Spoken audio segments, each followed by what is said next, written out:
All right. Hello, everybody. Thank you for taking some time out of your really busy and productive day to join us for this presentation about Belize. And if you'll see there that the title or the subtitle of this presentation is A Curious Place. And I guess what sparked that kind of title for me was because I didn't know a lot about Belize before I actually moved there. And as I began to learn a bit more about the country and the people, it just became a place that I truly do love now. So we're going to get started here. And the first thing I'd like for you to do is answer a few questions for me. We do have some polls sprinkled throughout this presentation. And if you would do us the favor of getting those answered, that will just help us understand a little bit more about you and a little bit more about how we can meet your needs. So Belize is calling. Have you already had the opportunity to visit Belize? Maybe it's been on your radar for quite some time, but you haven't quite made it down to the country. Maybe you are a multi visitor to Belize. Maybe you've gotten a chance to explore the country in great length. Or maybe you're just not quite sure because, again, you're not really sure where Belize is and what it's all about. So the second question here is, how would you describe yourself? So this is kind of to get to know you as a traveler or as a potential expat. Are you easygoing? Are you able to bend and go with the flow? Or do you need something planned, something not necessarily set in stone, but something that you can rely and depend on? So if you'll take just a few seconds to answer those two questions for us. And of course, throughout the presentation, if you do have questions that come to mind or any of these polls that we're asking, you have additional comments that weren't included in your choices, feel free to drop those in the Q&A and we will get to them at the end of the presentation. So we have, we have about a little over half of our attendees today have been able to visit Belize. So that's really exciting. Let us know where you visited and what kind of experience you had. I'm curious to see maybe how long ago you would have been to Belize. It changes quite a bit, even in short amounts of time. So let us know what those look like. And we have some pretty easygoing people on the line today, Patrick. I would say that they are perfect fits for Belize. All right, let's move right along. Good neighbors for us to have, easygoing people. Yeah, absolutely. So if you are not familiar with who I am, my name is Ali Rodriguez. I am a Texas transplant and actually moved to Belize back in 2017 with my husband. And, we kind of just fell into, or at least Belize fell into our laps because a neighbor of ours mentioned that when he retires, when he gets to that magic age of 65, he was going to move back home to Belize. And, after one really, really long day at work, my husband and I talked about, let's move to Belize. It was, supposed to be funny. It was supposed to be a joke. And we ended up going on vacation for 10 days, ended up renting out an apartment on the beach on Ambergris Key. And 4 years later, we were there living and then ready to make the move to Panama. So we spent 4 years in Belize. We are permanent residents. We've been through that process. And now, like I mentioned, I am in Panama today. So not in Belize, but a very, very close neighbor. And with me here, I have Patrick Hebert. Patrick, tell us a little bit about your journey. Thanks, Ellie. Good to be on another webinar. For a change, we're not in the same spot. You're in the office, I'm at home, so it's a little bit different for us. But yeah, I'm happy to talk about Belize. We've been talking about a number of the countries in Central America. Belize is very unique, I guess, in terms of being an English-speaking country in the region. I'm Canadian. My background was in software. I moved down to Central America, first to Nicaragua, and we created some communities, some eco-village communities, and Belize holds a kind of special spot in my heart. It was my son Spencer, who's a co-founder of Eco-Villages with me, and him and his girlfriend and my wife and I were living in condominiums beside each other in Belize. And when the whole COVID thing had everybody locked down around the world, so we had a bit of time on our hands to spend, and Spencer really came up with the whole minimalist tiny home component of what Eco Villages does now. And that's really taking our business by storm. We have a lot of tiny home communities now that we've created since then. So 2 or 3 years ago that we really started focusing on the tiny home, and maybe we wouldn't have really if it hadn't been for us being in close quarters in Belize where we could sit and plan. So it's always nice to be stuck on a Caribbean island and have family there to get things done with. It's fun. Yeah, absolutely. And you mentioned tiny homes, and I'll just let you kind of move on into this next couple of slides here, Patrick, and just talk to us about your team. Yeah, and in the future, we'll focus on a lot of the communities that we've designed in our future webinars. But today is really just one of the webinar series in relocating or investing in these countries of Central America. Today, we're focused on Belize.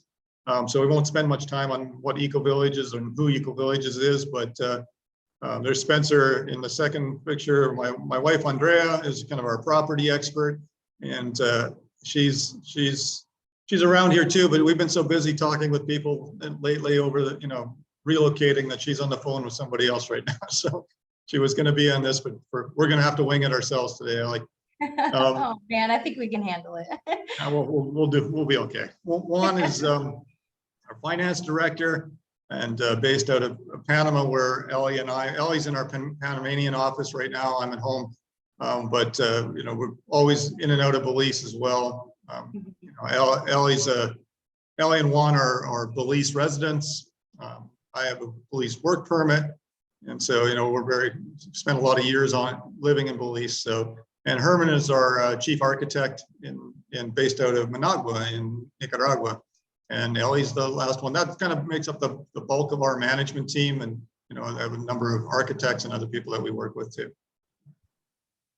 On our philosophy, again, not to focus on Eco Villages much, but we focus on minimalism, eco-sensibility, self-sustainability, and liberty has kind of been a thing that's come up into the ranks lately. And a lot of people looking for a little bit less mandated place to live, and so we've that's become part of our philosophy within our communities. So we can focus more on Eco Villages in the future.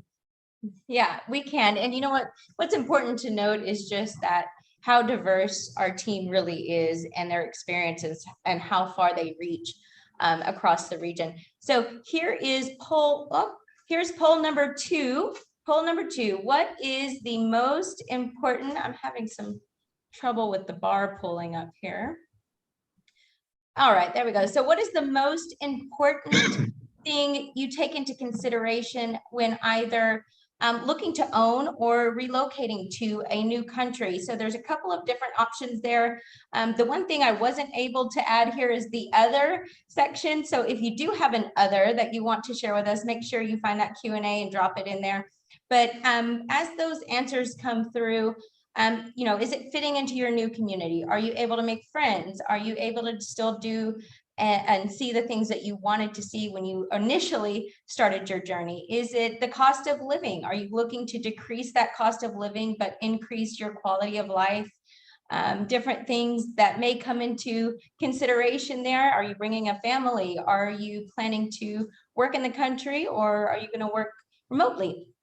So very cool. Most of you, top on your list is the cost of living. And I would say that, I don't know, Patrick, I would say that as we do these different country webinars, a lot of people have similar thoughts there, that their cost of living, they want to make sure that when they do make the move, that they can afford the lifestyle that's going to increase. Yeah, I think, the consensus seems to be the top 3 are usually cost of living, fitting in with the community, and climate. And I'm guessing, right, when you do a webinar in February, and northern US and Canada is pretty cold, or northern Europe and as well, it's probably climate's always going to be up on the top of the list, I think. So. Right. Yeah, absolutely.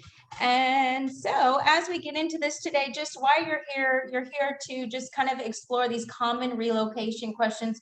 I know we mentioned this a little bit ago, but we're not here to sell you anything. We wanted to let you know who we were and why we're coming to you as a source of information. We're going to tell you some good, bads, uglies about Belize and what you can expect, at least from our personal experiences. And then hopefully by the end of this presentation, you're one step closer to determining if Belize is a good fit for you. So where in the world is Belize? Belize is tucked in right underneath the Yucatan Peninsula. I like to tell people, a lot of people know where Cancun is. So if you go from Cancun and you go south about 220 or so miles, you're going to run into Belize. So it's absolutely beautiful. It's bordered by the Caribbean Sea. And the capital is Belmopan. It used to be Belize City, but there was a hurricane that came through, and in the country, the government decided to move it to Belmopan, which is a little bit further inland, to avoid that situation later on. But the exchange rate is extremely easy. That's probably one of the things that people love. Second to being that English is the primary language there in Belize. So we talked a little bit about this, about why Belize. Sorry, you guys, I've got a sensitive mouse pad here today. Why Belize? And what you mentioned earlier, Patrick, was that, the quality of life. Quality of life is important when you're looking, maybe you want to be a digital nomad and you want to be able to really explore what Mother Nature has to offer in these different places. That's important. You want to be able to get out and enjoy. That's why you're there. But you also, if you're talking about retiring as an expat, you want to go somewhere where you're comfortable, where you can fit in. And on the flip side of that, if you're kind of somewhere in between, maybe you're going to be a snowbird or somebody that just comes down to visit a few months out of the year, you want to know that you can get back and forth in a reasonable and easy amount of time. And there's some other topics there. Of course, we're going to talk about pretty much all of these on this presentation today, but those are really kind of the top three that strike a chord with us in Belize. Patrick, I'll let you pick up on this one here. Yeah, I mean, the cost of living, I think, was the highest ranking in the poll that we just did. And we've promised people we're going to be talking about the good, the bad, and the ugly, and be as honest as we can about the countries. When it comes to Central America, Belize is not the least expensive country to live in, especially. We talk about places like Ambergris Caye, which is a peninsula, but really an island because there's, a river cut across it, the man-made river type of thing or stream, but that makes it an island. And of course, when you're living on an island, things have to be shipped there and imported from the mainland. It ups the price of everything. Even, you look at gasoline costs is quite high. But at the same time, if you're living on Ambergris Caye, you're probably driving around in a golf cart. Not very many people there are not very many cars other than, kind of taxis and a few other cars here and there, but almost everybody gets around on a golf cart. So, I would put $10 of fuel into my golf cart and go for a few weeks, right? So the gasoline becomes less of an issue when you're getting 200 miles to the gallon in a golf cart or whatever it gets. So, but yeah, it is not the least expensive place. It's, in a lot of ways, it's still less expensive than, North American, European, Canadian type prices. But it's a beautiful place to live. You're living on a turquoise Caribbean ocean area with white sand and everything, and that's hard to beat. So you kind of have to make those trade-offs between what it costs to live there. And you might be able to find a less expensive place somewhere else, but will you enjoy it as much as you do, enjoy Belize? Yeah, absolutely. And something that I do want to just note here is it also depends on where you choose to plant your flag. Are you going to live the island life, or do you want to live in a sleepy town like Corozal, Belize, where your cost of living is lower, your rent is lower, there's not as high of good taxes on goods or cost of goods there because it's on the mainland and it doesn't have to be barged over to the island. So just think about that. Like what is going to make you happy? For me, Doritos. So we've talked Avoid about the Doritos, apparently. my love of junk food, essentially. I think I used Oreos as an example in another presentation, but some of those comfort foods, those things that you have come to know and love in North America, let's say me from Texas, Doritos was one of them. And I was just shocked when we finally went shopping for Doritos. And it was $9 a bag for a regular. It wasn't even like the party size bag of Doritos. It was like the regular size. So just keep that in mind. You can always find more local brands of chips and cookies and things like that. So just and that, the comment earlier about, like with all these countries in Central America, it also depends on how you like to shop. If you want to go to a grocery store or to a more of an outdoor market, or even well, Albuquerque's Key too, is, to be fair, has about 65% of the tourism in the country. So when you're that dense of a tourist zone, and the good news is that there's tons of things to do there. I think there's 250 restaurants on this small island, and lots of places and things to do, nightlife and everything. But when you're in the center of a tourist zone, prices tend to be a little higher. Like you said, if you're in Corozal, even Placencia is somewhere in the middle there, right? In terms of cost, back on the mainland, and beautiful beaches for sure, and less expensive. And again, like wherever I am in these countries, I like to go to the markets, and then you're paying a lot less for kind of the farm fresh organic type of food, and than you would in a grocery store. Yeah, absolutely. And it's usually much more cost effective than what you would expect to spend in your home country on organic fruits and vegetables. So just something. Yeah, we've made this comment in many of the webinars now, I guess, but most of the fruits and vegetables and even the meat is organic by default in these countries, because they're not a lot of pesticides, herbicides, and those sorts of things used. So, whereas organic is kind of a specialty in, US, Canada, parts of Europe, it's the opposite in Central America, where, if somebody, it's picked when it's ripe, and you have 2 days to kind of eat it, because it's not going to last that long, because it's not got all sorts of, whatever steroids injected, and it was picked when it wasn't picked 3 weeks early, so it could stay on your shelf forever. So I prefer that. You just got to kind of train yourself that way, because Andrea and I would realize that, and start to buy smaller amounts, like 2 to 3 days worth of vegetables and fruits rather than 2 weeks worth, right? Because it just doesn't store as well when it's ready to eat. So. Yeah, absolutely. You just kind of have to, like you said, train your brain to look at grocery shopping a little bit differently. And safety, this is always at the forefront of people's minds. You've heard the stories, you've seen the news, breaking news, you've watched all of those different kind of fear instilling Netflix documentaries and things like that, right? But the truth is that you need to come and you need to experience it for yourself. Nobody can tell you how you're going to feel when you get here. As somebody, as a woman who was out late at night for dinners and drinks, and I've been on the island and walking down the beach, and if you've been to Ambergris Caye, you know that there are no street lights on the beach. I mean, it's just purely light of the moon. And there was never a time that I ever felt uncomfortable or in danger. In fact, most of the people in Belize are friendly and they want to help you. So if you feel like you're lost, you can definitely ask somebody. They'll get you turned back in the right direction. And, but again, it is really, truly to each their own kind of situation. Yeah, and on the friendly scale too, that was one of the first things I noticed when I got to Belize. Riding the golf cart down a little cobblestone road and everybody saying hi to you. You almost get worn out by the time you're at your destination. Hi. But yeah, everybody is, super friendly. Yeah, and that's actually one of the great things about driving a golf cart is you do get that interaction going from point A to point B. And, a lot of times when there's people coming in and out of the country frequently, or your friends have just come back for their yearly visit, and you see them because they're there on the golf cart and they've arrived. So it's really cool.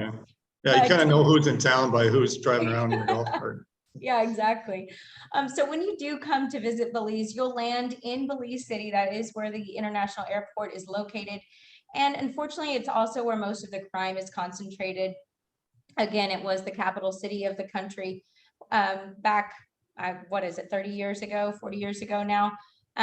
So there is crime there. And a lot of the statistics that you see are based around Belize City. When you come in, like I mentioned, coming into the airport, we'll talk about it more specifically on another slide down the road here. But being that there are these tourist communities like Placencia, like Hopkins, like Ambergris Key, the tourism police do a great job of protecting their tourists, because it is, you know, it's their golden goose, right? It's the one that brings in that 65% of tourist revenue that Patrick mentioned earlier. So, you know, you have a slight common sense to it. Of course, you need to know, get your bearings, just be aware of your surroundings.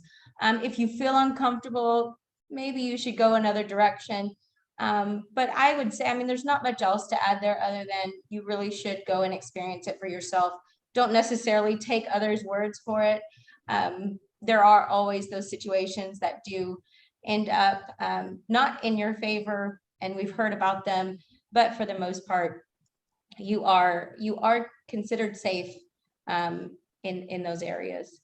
Yeah, I've had so many friends over the years that say, "Oh, I'd never come down to Central America. I'm terrified of it." And it's like, well, you can't talk about it if you've never been there. So when you come down, and then they would come visit. Finally, I'd convince someone to come visit, and they'd be, "Oh, this is amazing," and then they never stop coming to visit, right? So it really, it's familiarity, I guess, makes you comfortable, right? But the unknown, especially if you listen to media in North America, you'd think, everything down here can sometimes be perceived as, oh, it's unsafe, but it's just not the reality. And again, it all depends on what you're doing, right? I mean, I'd say this in most of the webinars, if you're a drug dealer and it's 2 a.m. in the morning, it's probably not safe for you. But if you're the average person and you're out having, a few drinks at a bar or something, and it's perfectly fine, right? So, it just depends on who you are, what you're doing, and where you put yourself. And that would be in any city, in any country, I think. There's certain places you just don't put yourself into. Yeah, and if you're not sure, those bartenders, those waitresses, those people are actually great people to ask, because they will be honest with you. They'll tell you where not to go and what not to get mixed up in. But so just ask. If you're unsure, go just ask. But another aspect to this is not just the relocation aspect, Patrick, but it's also the opportunity for investment properties. And so being somebody that was part of that world for a while, can you tell us about what kind of investment appreciation maybe one could expect in Belize? Sure, absolutely. I mean, this graph we put up on all the webinars, and it's a maturity of the country in terms of investment, and depending on which side of the scale you're on, if you're in the top right versus the bottom left, there's different types of revenue you could expect. So if we put Mexico and the Pacific coast of Costa Rica in the top right, which means it's probably the most mature in terms of markets. Those countries, and Panama to some extent too, those countries really did a great job of marketing themselves as a tourist destination over the last 40 or 50 years. And what that does is it drives the value of the property. As more tourists come, more property sold, the prices go up. And then more places exist, so there's more options for rentals, and more people are coming, so the rental is pretty steady. So those are kind of the mature things. But at the same time, those countries are not as likely to see capital gains in terms of you buy a home for $200,000, it's probably not going to go to $400,000 next year.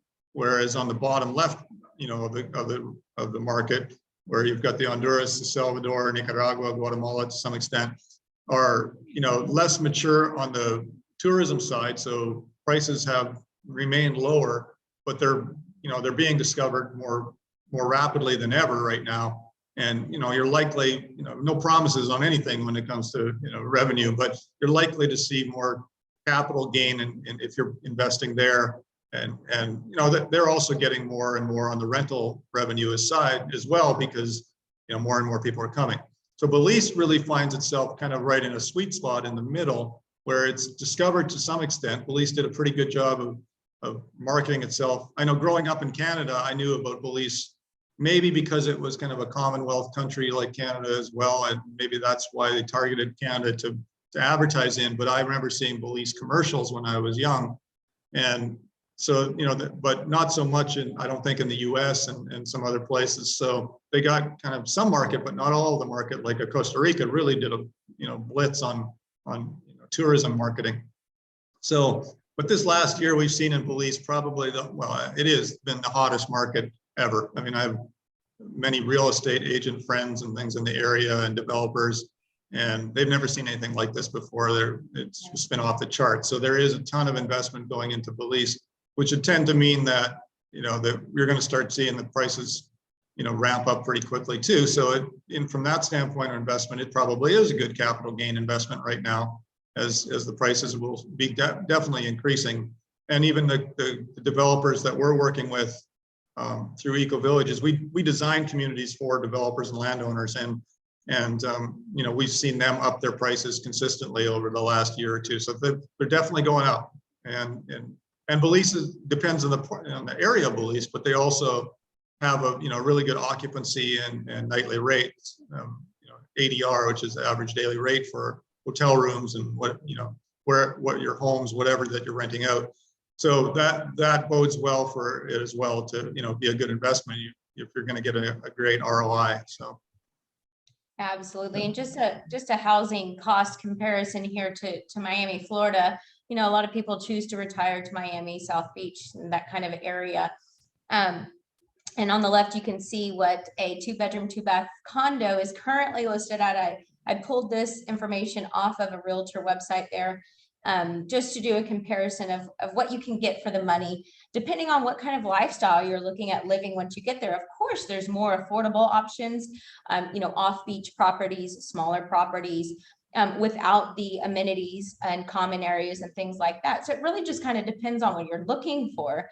But when you're comparing certain lifestyles to what you have, let's say in North America or in Canada, then you have to look at where the appreciation is going to come from and what kind of price point you're looking at, what budget you're most comfortable with, and then you can find something that fits your goals. Yeah, and if you go back that one slide for a second, like the price point is roughly 2/3 in this example, in the Belize property of the Florida property, but it's also you're right on the canal in this example that you've taken, and you can pull your boat right up to your little dock to your home, and so there's definite advantages to it's more than just price that you're getting on that space. Right. What I'm trying to say. Right. Yeah. And I would agree with you there. This slide always reminds me of like that House Hunters show or whatever. It's like, I make horse saddles and my husband bathes butterflies or whatever, and we're looking for $2 million home. It's like, never quite understand how that works, but. I know it definitely opened your eyes to having that affordable vacation home, second home, or maybe you're not quite ready to retire. You want to have something that you're looking at earning some investment income on prior to retirement. That's drawing a lot of people to Belize because they're owning now, collecting some rental income, and then planning to retire there in a few years. So if that is part of your goals, let us know, and we're welcome to put you in touch with the right people there. So Belize is quite diverse in its climate. You've heard us speak a little bit about some different areas of the country. Obviously, there's the island of Ambergris Caye that is definitely tropical. You're looking at typically between 85 degrees, maybe up to about 92 degrees year round. It does dip down a little bit lower there in the January, December months, kind of like a winter, but not the kind of winter that you would think. And when it gets down to like 67 or 68, you see folks walking. Do I need to do the Canadian conversions here or the Celsius one? Yes, you do. Yes, you do. Tell us. It's probably, an average day would be probably 30 degrees in the daytime and 22 or 24 to somewhere around there at night, but does get into the high teens for a week or two. I think kind of in December is when I've always found it to be the coolest, or early January, but never really below that. And you would think it was in the minus range there. Everybody's got their big puffy down jackets Yeah. on and beanies, and then you can definitely tell who the tourists or who the expats are, because they're walking around in shorts and flip-flops and saying, this is great. What are you guys talking about? Everybody's got the big down jackets on when if it ever gets to 70 degrees or 21, 22, then everybody's got their snowmobile suits on and things. So. Right. And if island living isn't for you, you don't really necessarily want to be on a beach. Places like San Ignacio that has incredible mountains, beautiful. Obviously, your climate's a little bit different up there. It's going to be cooler. You are going to get, those rains and things like that a little bit more frequently than you do here on the coast. But so it's diverse. A lot of the countries in this region are, you really just have to find which place best suits you. So fun fact number one, we have a few of these sprinkled out the presentation as well. If you have been to Belize, let me know in the comments if you ever went bird watching, because that seems to be something that's very, very popular and has quite a good following of people that love to go watch the birds in Belize. And you can see there, I'm not going to read it off to you, but there's more than 500 species of birds. And one of my favorite stories was in a community in Belize on Ambergris Key, and there was an owl that used to hang out in a tree just right there next to the condo window. And that's kind of cool to think about, because people can go a whole lifetime without seeing an actual owl. But just a fun little fact there about something you can do while you're there visiting Belize. I don't know what kind of bird that is or was on the previous slide, but it's probably wishing it had inherited a different kind of beak. I don't know, it looks a bit like a sunflower seed. But I think he's pretty majestic. Don't make fun. But healthcare, guys, I'm going to be really, really honest with you. Healthcare is not stellar in Belize. They're making their way to adding in practices and a few more offerings, a few more services. But as it stands right now, there are polyclinics, meaning there's small public clinics. There are private clinics as well. They're on the island. When you move onto the mainland and you are into the more rural areas, there are, your village doctors and things like that. But if you're really needing specialized care, you'll probably want to look into having some kind of international health coverage that can assist you in getting you out of the country and transporting you to a place like either Guatemala or Mexico. Merida is a great place. I've had several friends and acquaintances that have gotten treatment in Merida. Again, it's just not quite at a level of care that you may need or may want to have. And that is something that's on a lot of people's minds. So we definitely want to be honest with you about it. There's a sign I saw when I first got to Belize, and it kind of terrified me. And it said, slow down. And this is a place that people drive golf carts, right? Slow down. We have 2 cemeteries, but no hospitals. And that really always stuck with me, because I'm like, well, what if something does happen? And funny enough, I think I always say funnily, but, my first Christmas in Belize, I was on a boat and we had gone out fishing with some friends, and we were just having the best time of our lives. And I decided I was going to get up on the bow of the boat and hold on to the rope and pretend I was like Jack Sparrow or whatever. And I stepped down back onto the deck of the boat, and I stepped right on top of an anchor. And at that point, we were about 20 miles out from the shore.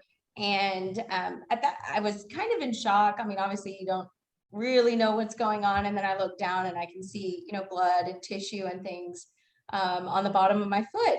And it's all exposed. And I'm like, wow, that doesn't look good. And so we had to ask the captain to turn around. We went back to shore. And I did end up getting seen at the polyclinic. This was actually Christmas Eve. So I got seen at the polyclinic there. This is a public service to anybody. You don't have to be a local. You don't have to be a resident. It's anybody that comes and is visiting the island as well. I got seen by a doctor that practiced in Cuba. I got 7 stitches on the bottom of my foot, all of the post-care bandaging, redressing of my foot throughout the 6 weeks that it took to heal. And then I got my stitches taken out, and the cost to me was zero. I didn't have to pay anything, even for the antibiotics and the tetanus shot that I ended up having to have. But so there are ways to get seen. It depends on the severity of the care that you need. Again, there are ways to get to Guatemala and Mexico to have specialist treatment done. A lot of people do go into Mexico anyways for other cosmetic surgeries and things like that. So just know it's quite simple. There's lots of people that have done it, and we can definitely help you if that's something that you need more information on. But immigration and transportation, Patrick, I'm gonna let you pick it up from here. All right, well, I mean, it's fairly easy. There's lots of flights into Belize City. Just not going to necessarily read any things of these slides, but the experience for, especially the first few times, it's just amazing. I mean, you never really take it for granted. You get into Belize City, and then, well, I was living on Ambergris Caye, which you had to take a puddle jumper airplane over to the island. It's only a 12-minute flight in a little like Cessna prop plane, but it never got old, right? It's just you're flying over some of the most amazing blue water that you'll ever see. And I like sailing, so when I was a sailor back in Canada, my son and I lived on a boat, but I always dreamt of being able to sail in the Caribbean because it seemed so beautiful. And I had that opportunity.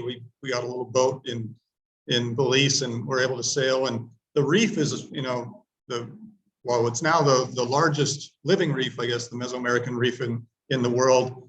And it's only, I don't know, half a mile off of the shoreline of the island there. It's pretty spectacular, and you can sail between the reef and the island back and forth, or go outside the reef if you want to get waves.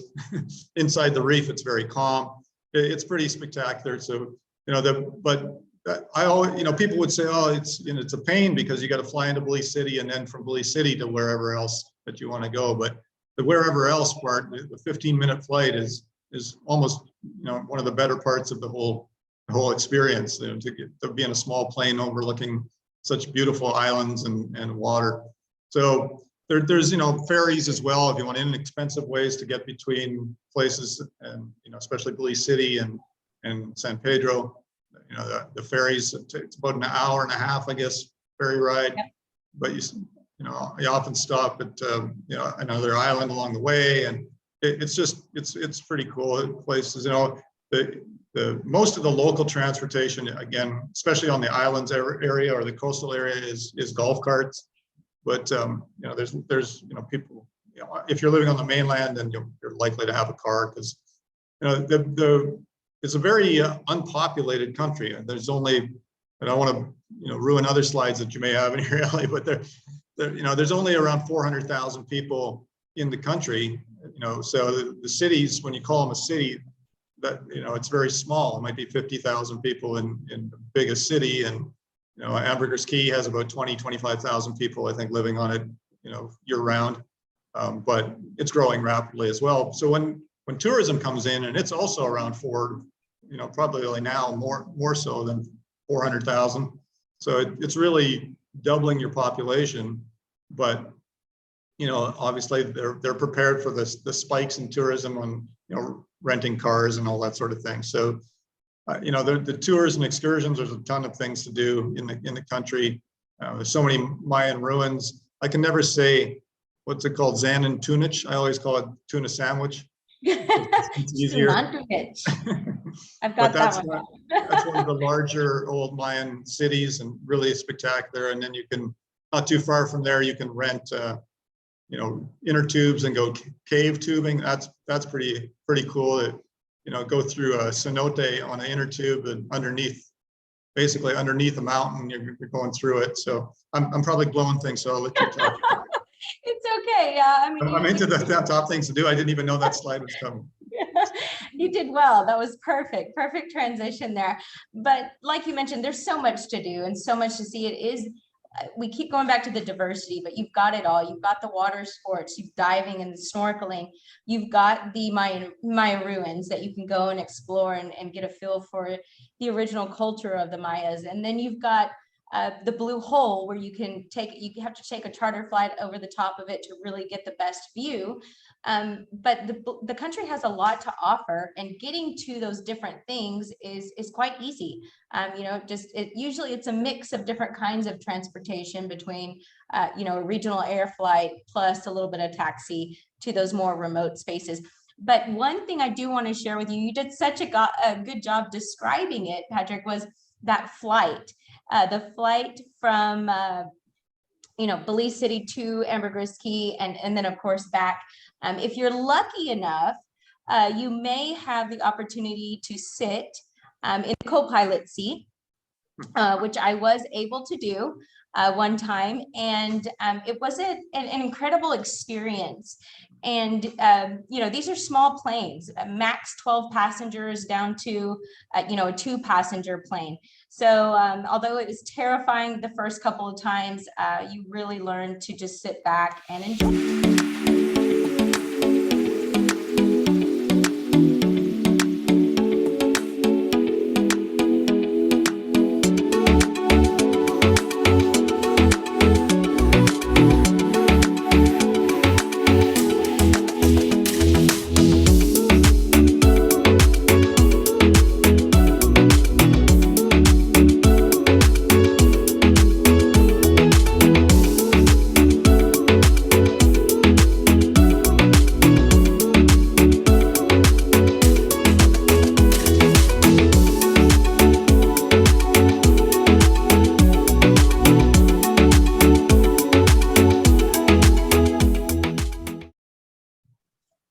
One thing to note there is the colors just are not done justice on the video. I mean, the spectacular blueness of the water as you're flying over is hard to get on a video, I guess, but it's pretty incredible.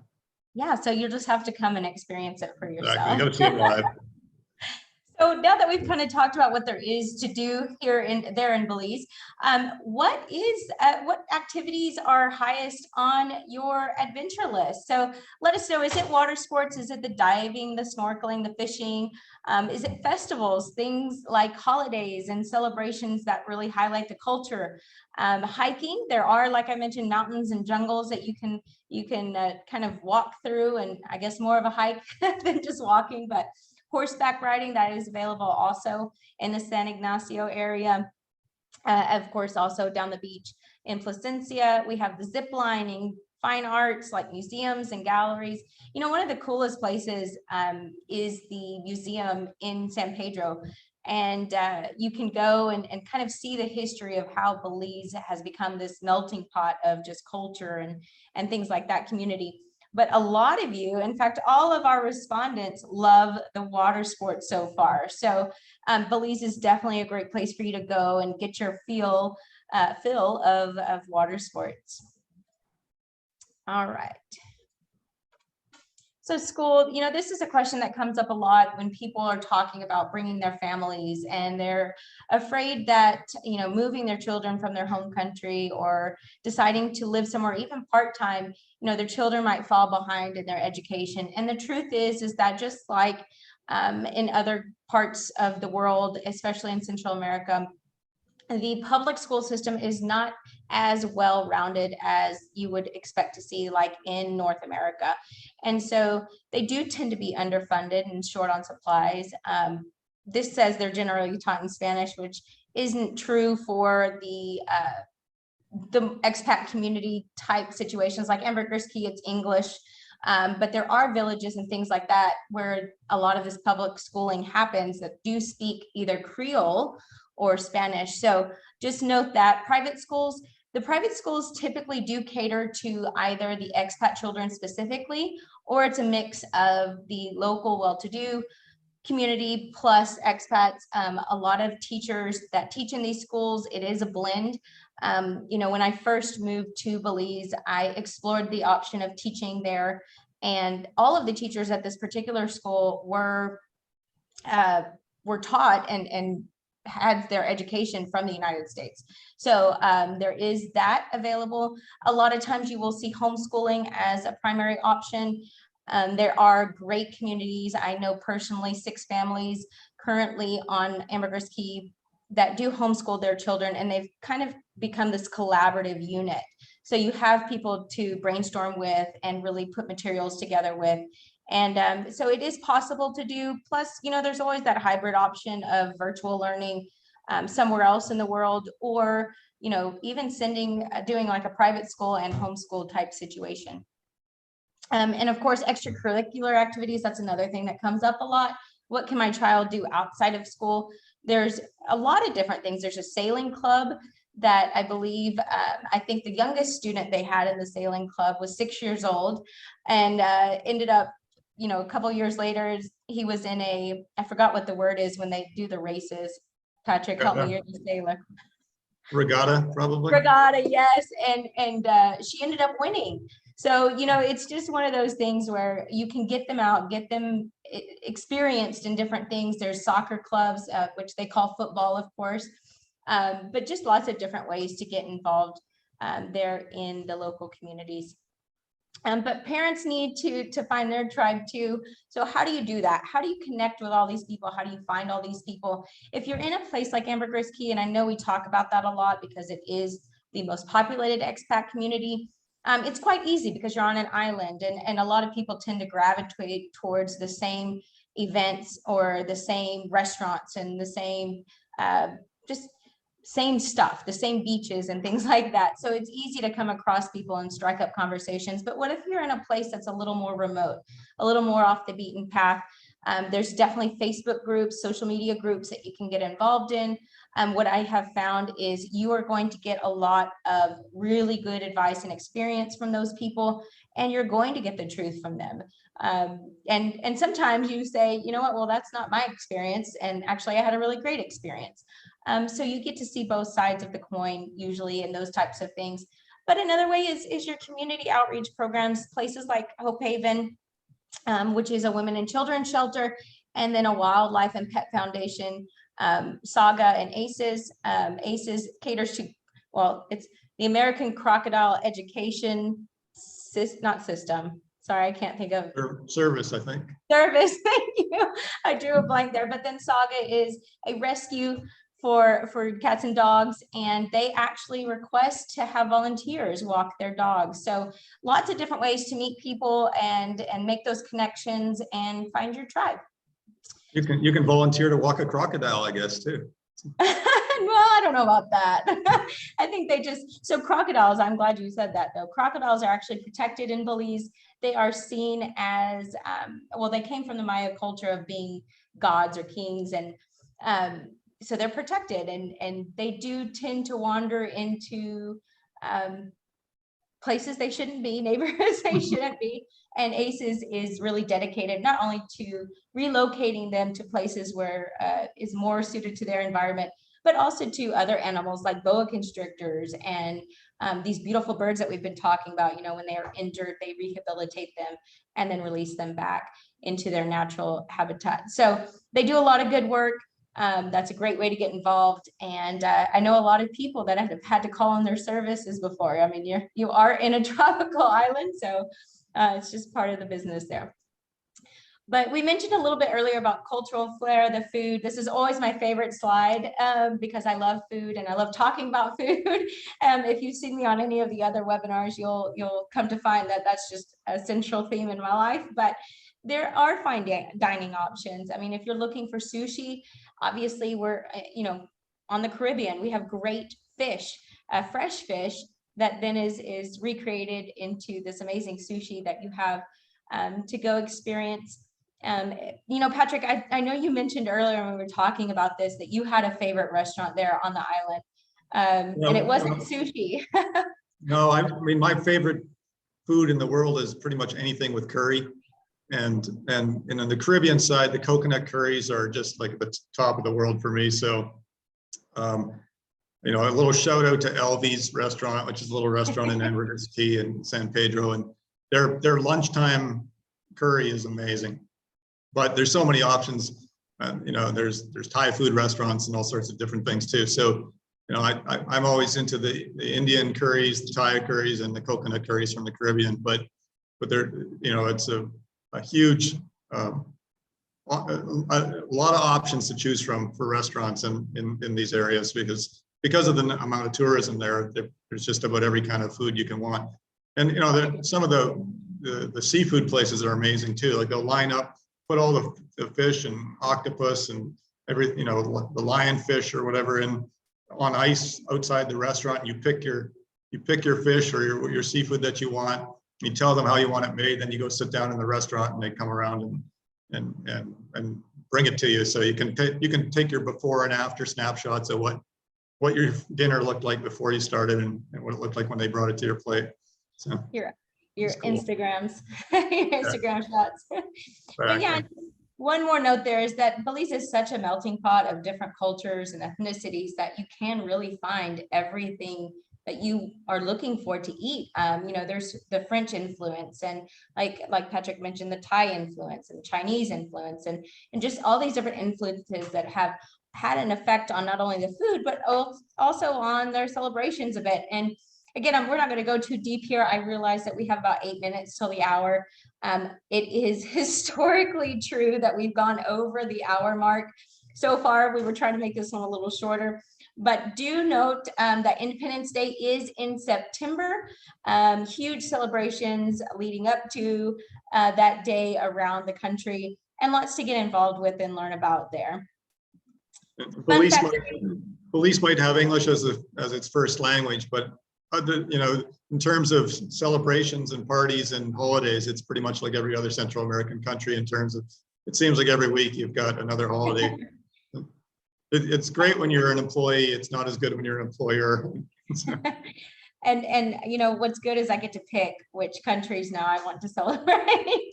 Yeah, we always argue about this. I never get to, I don't celebrate Canadian, US, or Belizean holidays when we were there, but you've celebrated them all. It's not fair. Of course, not that I need a reason to celebrate, but it's just fun, you know. Fun fact number 2 here, you know, back the guys that wrongly predicted the end of the world were actually the Mayas. And like we mentioned, there's over 900 Maya ruins that are sprinkled across the country. And they're just so fun to go and visit. And you kind of transport yourself into this world and you kind of start imagining what kinds of things were going on at these temples and these ruins, and it's kind of fun. So I highly encourage you, when you do make the trip to Belize, to visit at least one, if not 2 or 3 of those magical ruins. I have a quick little Mayan story that I'll throw in there. I happened to be at one of the ruins on December 12th, 2012. No. Which was the last day of the Mayan calendar.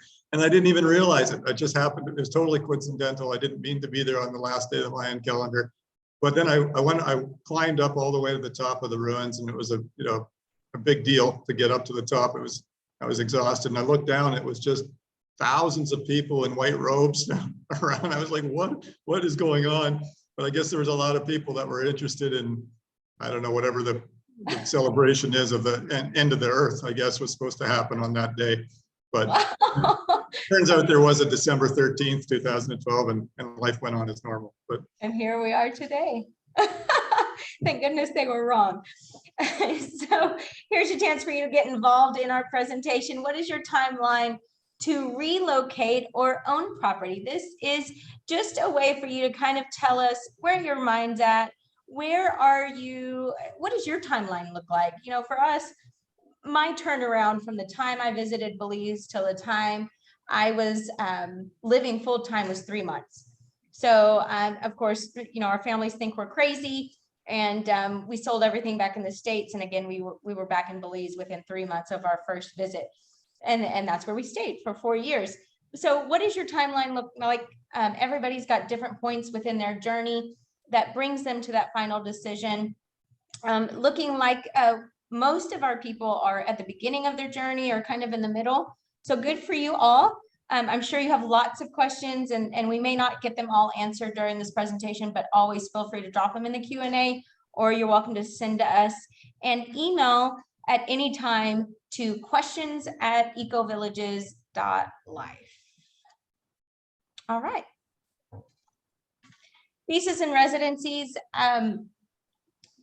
A lot of people come in on a tourist visa. It's obviously the easiest to get. If you hold a Canadian passport, you do not have to fill out any special kind of paperwork. You don't have to request the visa in advance. Same with a US passport. You just come into the country, and as part of your entry fee, you pay for this tourist visa for the first 90 days of your visit. After that, you can renew your visa, your tourist visa. You do have to leave the country. After that first 90 days. Well, actually, I think they just recently changed that. I think you can renew it again for an additional 90 days for an additional cost. And then after the 180-day mark, you do have to leave the country and kind of do a day or two outside of Belize, but then you can re-enter for 180 days.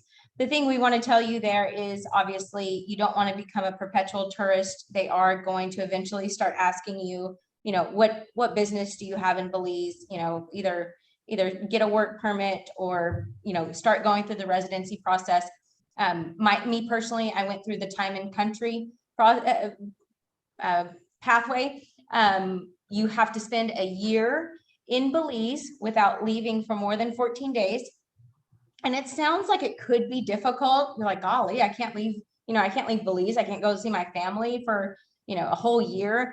And the truth is that it's not going to take your family probably a year to come visit.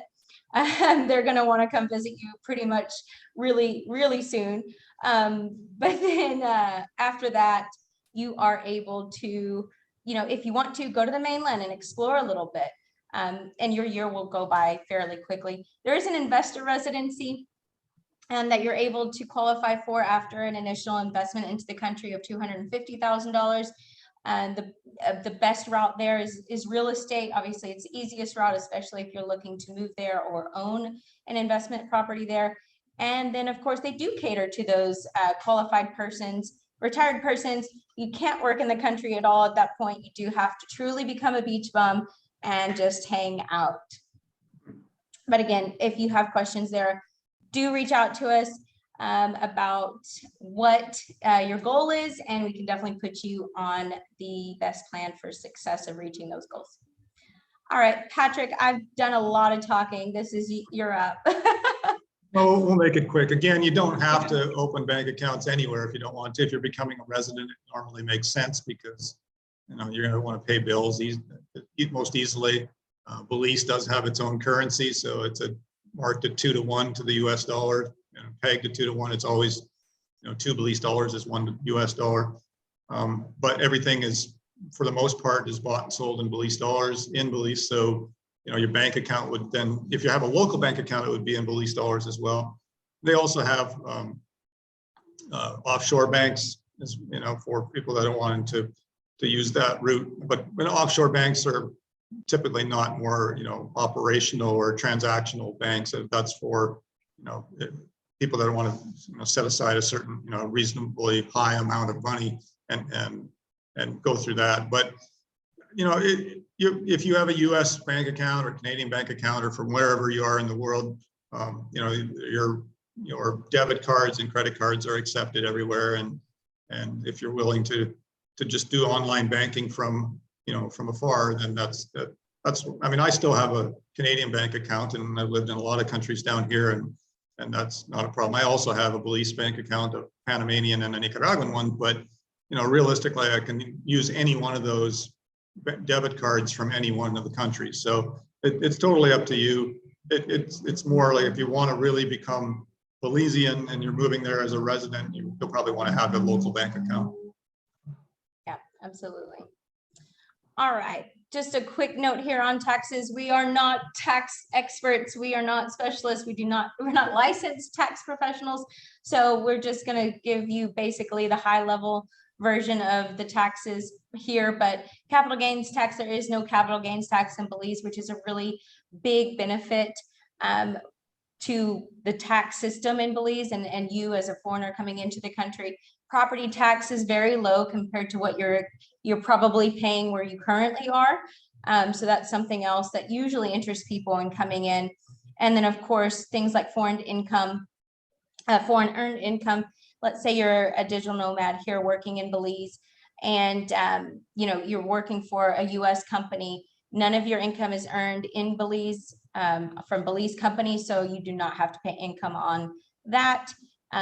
So it's just some benefits there for taxes, and again, really high level kind of information. But Patrick, if there's anything you want to add there, you can.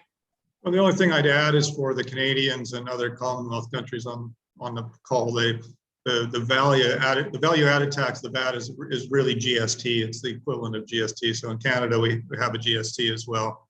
And in the case of Belize, it's 12.5%. So it applies to all, and GST stands for goods and services. So it applies to all goods and services. That is right. We're coming up here to the end of the presentation, but our last fun fact for today is celebrity sightings galore. So Belize lately has been a go-to place for different people like Simone Biles. If you follow gymnastics, the U.S. gymnastics team, Simone, actually her mother is from Belize, and she frequents Belize a lot and takes vacations with her boyfriend, I think, which is now fiance at this point. But some other well-known people have recently visited the country of Belize. And, you know, I was actually talking, Patrick, with Spencer before this presentation about the song La Isla Bonita. And if any of you are familiar with that, the rumor is, or the saying is that Madonna made that song about San Pedro. In fact, she references San Pedro in the song. So there's a little bit of speculation as to whether or not she truly wrote that from her own experience, or if it was just something that she picked up off of someone else. But Belize is well known in the celebrity world. And bursting my bubble there, Ellie, I always thought that Madonna song was all about San Pedro. So I think she was there. My understanding is she was staying at the yacht club when she wrote that song. So well, that's what I thought. I'm sticking to my story. You know what? I'll stick with your story too. They are on watch there in the Caribbean to welcome Kate Middleton and Prince William. Belize is a British Commonwealth, and from reports is that Queen Elizabeth has sent Kate Middleton and Prince William on a tour of the Caribbean islands to do some welfare type things. So we'll let you know if they end up showing up. But so here we are at the end. How does the Belize rate on the Eco Villages expat compatibility scale? Full disclosure, of course, is that this is very subjective. This is based around our personal experiences and experiences that we have not only seen and done and felt ourselves, but of those that we are very close to and have watched go through these things. So that being said, you can see here, of course, these aren't the end-all be-all topics that we could have ranked, but these are usually the ones that are the most or at the forefront of most people's minds. And we ended up rating Belize an A-, a 93 out of 100. Obviously, the low there was the banking at 86, because you do have to be a resident to open a local bank account. So that puts, you know, some people in an awkward position. Visas and residencies, that was a little bit lower than some of the other countries because of the price point, the floor price to invest into the country, and time spent in the country. That's a difficult one for people because, you know, I know, Patrick, like for you, you travel a lot. So you're not able to really commit a full year to not traveling. But so overall, still a great score. Anything else you want to add there, Patrick?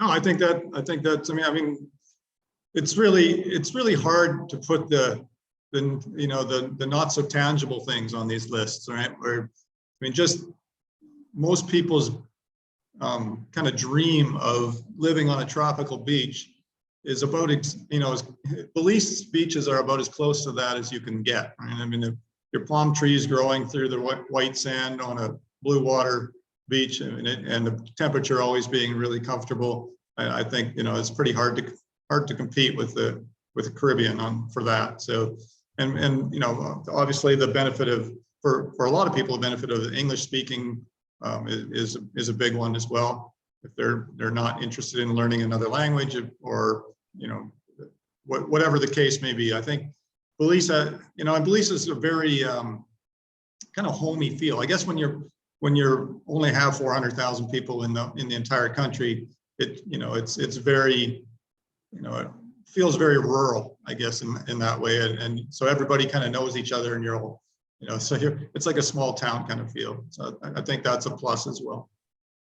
Yeah, absolutely. So pop quiz.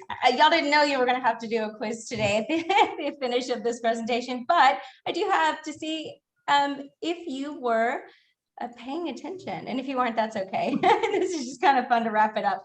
But we recorded it so you can cheat on the test. Right. So what month is Independence Day in Belize? And I specifically mentioned this one on the cultural page. So let's see if you remembered what it was. Was it February, December, September, or July? What month is Independence Day in Belize? Got a right answer. What is the official language of Belize? French, English, Spanish, or Creole? And the last one there, who sang the famous song La Isla Bonita? I still threw it in there. I just had to. So was it Ariana Grande, Elvis, J-Lo, or Madonna? So it looks like you all made 100. You all earn a gold star for the day. Great job. And, really thank you for being along with us today. I know that it is the middle of the day for most of you, and you are either at work or maybe on your lunch break. So we really do appreciate you just being here and being interested. And I want to invite you to join us in the coming weeks for our continued webinar series, where we will take you through these same kinds of topics for each of the countries in the region. Next up is Panama, that's next week. And then following that is Honduras. And if any of you on the line have heard me speak before about Honduras, you know that it does hold quite a special place in my heart, although I wasn't in love with it in the beginning because of outside circumstances. I learned to love Honduras. So please make sure at the end of this presentation, you're welcome here to scan this QR code. It will take you to our website. You can then navigate over to the webinars tab, and there you can not only access all of the previous countries if you missed them live, but then you can also go ahead and register for any webinars that may interest you. But I'm not seeing any questions. It seems like you guys are already all experts in Belize, which is great, but know that you can always reach out to us with anything that comes to mind over the next couple of weeks, next couple of days, and maybe on into the rest of the year. So questions@ecovillages.life, and feel free to visit us at www.ecovillages.life as well. But any closing remarks there, Patrick? I thought I saw somebody raise their hand, but I'm not sure what that means in the webinars. Oh, I do have a raised hand. Lori. Let's see. Lori, there we go. Does it take a while to okay, Patrick, I feel like you could answer this since you're from Canada. I'm from Texas, where it does get dark, but not maybe quite as early. Lori says, does it take a while to get used to it getting dark so early? Well, kind of, I guess yes and no. I mean, I grew up in Canada, in the prairies of Canada, and we used to play football till 10 at night under natural light, where the closer you are to the equator, the closer it is to kind of 6 a.m. to 6 p.m. But the flip side in Canada in the winter is it would get dark at 4 in the afternoon. So I kind of like the consistency. I know exactly when the sunset's going to be every day. I know I can plan, if Andrea and I are going to sit on the deck and, watch the sunset and have a glass of wine or something, we know what time that is. And it doesn't matter what time of year, it's pretty much the same time. So to me, I think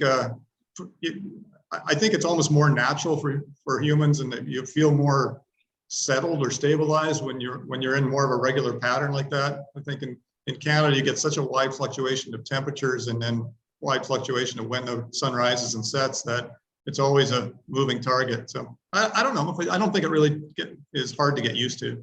I think it would be the opposite. Would be like, I talk to my friends that are from Central America, and they don't even believe me when I tell them, yeah, we used to play sports at 9 or 10 in the evening under natural sunlight. And they're like, that doesn't happen. That's not possible.